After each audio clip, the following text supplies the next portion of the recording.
નમસ્કાર મિત્રો, આપનું કોઈનેટના એક નવા વિડીયોમાં સ્વાગત છે। આજના વિડીયોમાં આપણે વાત કરવાની છીએ 50 પૈસાના સિક્કા વિશે, જે 1982માં બનાવવામાં આવ્યો હતો। જાણીશું કે આ સિક્કાઓમાંથી કયો સિક્કો વધુ કિંમતી છે। તો ચાલો વિડીયો શરૂ કરીએ। તો સૌપ્રથમ આ સિક્કા 1982માં બનાવવામાં આવ્યા હતા। આ સિક્કાઓ કોપર નિકલમાં બનાવવામાં આવ્યા છે। આ સિક્કાનું વજન 5 ગ્રામ છે। આ સિક્કાનો વ્યાસ 24 mm હોય છે। આ થઈ ગઈ સિક્કાની નોર્મલ ડિટેલ્સ। તો હવે આ સિક્કાના આગળના ભાગની વાત કરીએ તો આગળની સાઈડ ઉપર અશોક સ્તંભ છે। એમની નીચે 50 પૈસા લખેલું હોય છે। લેફ્ટ સાઈડમાં હિન્દીમાં ભારત અને પૈસા લખેલું હોય છે।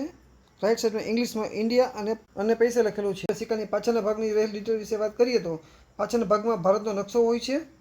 નકશાની બાજુમાં હિન્દીમાં રાષ્ટ્રીય એકતા લખેલું હોય છે અને નકશાની નીચેની બાજુમાં ઇંગ્લિશમાં નેશનલ ઇન્ટિગ્રેશન લખેલું હોય છે।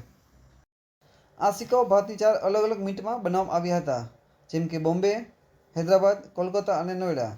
જો તમારી પાસે બોમ્બેનો સિક્કો હોય તો તમને 1 રૂપિયાથી લઈને 10 રૂપિયા સુધી મળી શકે છે, અને જો તમારી પાસે કોલકાતાનો સિક્કો હોય તો તમને 1 રૂપિયાથી લઈને 5 રૂપિયા સુધી મળી શકે છે, અને જો તમારી પાસે હૈદરાબાદ મિન્ટનો સિક્કો હોય તો 5 રૂપિયાથી લઈને 50 રૂપિયા સુધી મળી શકે છે, અને જો તમારી પાસે નોઈડા મિન્ટનો સિક્કો હોય તો આ સિક્કો રેડ કેટેગરીમાં આવે છે।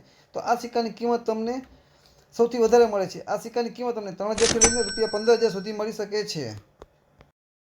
તો તમે ચેનલમાં નવા છો તો કોઈને સબસ્ક્રાઈબ કરો અને વધુમાં વધુ લોકોને શેર કરો, અને આજનો વિડીયો કેવો લાગ્યો તે કોમેન્ટમાં જણાવો, અને તમારો સવાલ હોય તો કોમેન્ટમાં જરૂરથી જણાવો।